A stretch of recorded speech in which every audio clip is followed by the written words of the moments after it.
खोजे के कोशिश नहीं करियो, कह दे छियो हम एकरा संगे बहुत खुश छियो। ले राख बेटी गे बेटी के बेटी के तोरा पोसा में कौन कमी हम कह देलियो जे एते बड़का धोखा द देले गए।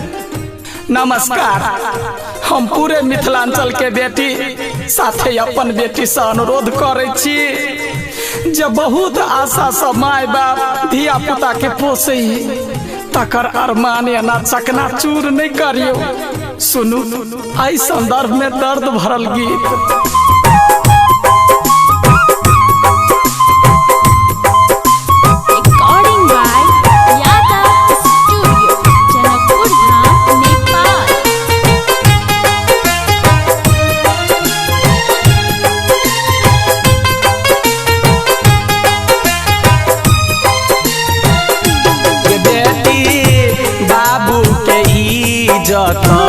बुरा देलही गे बेटी माई के इज्जत बुरा देलही। सोचल सपना तू माटी में मिला देलही, सोचल सपना तू माटी में मिला देलही गे बेटी माई के नाक कटा देलही गे बेटी बाबू के इज्जत बुरा देलही।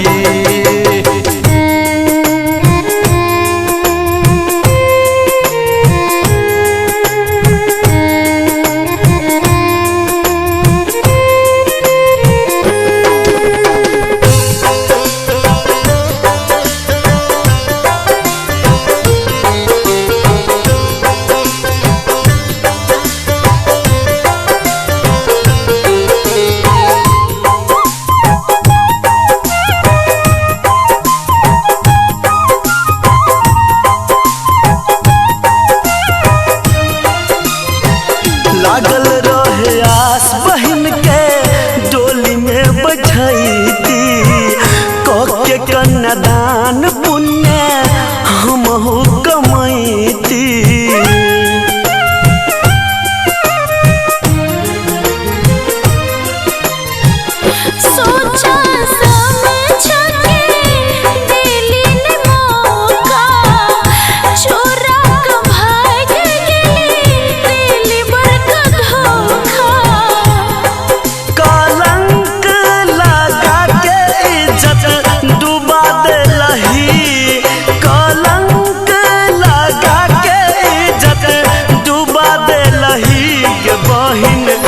भाई के पगड़ी गिरा देलही गे बहिन भाई के पगड़ी गिरा देलही।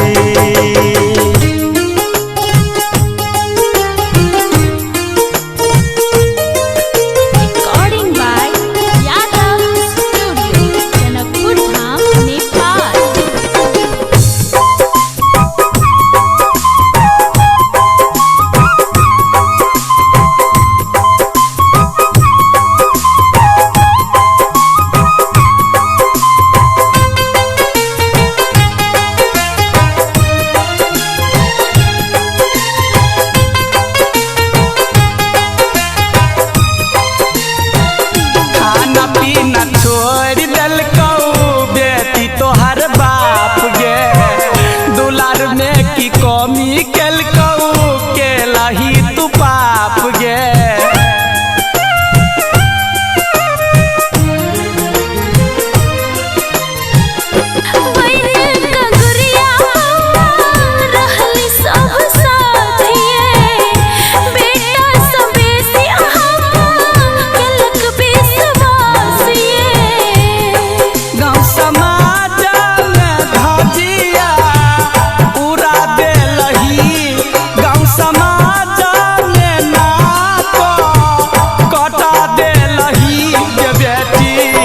बाबू के पगड़ी गिरा देलही गे बेटी माई के इज्जत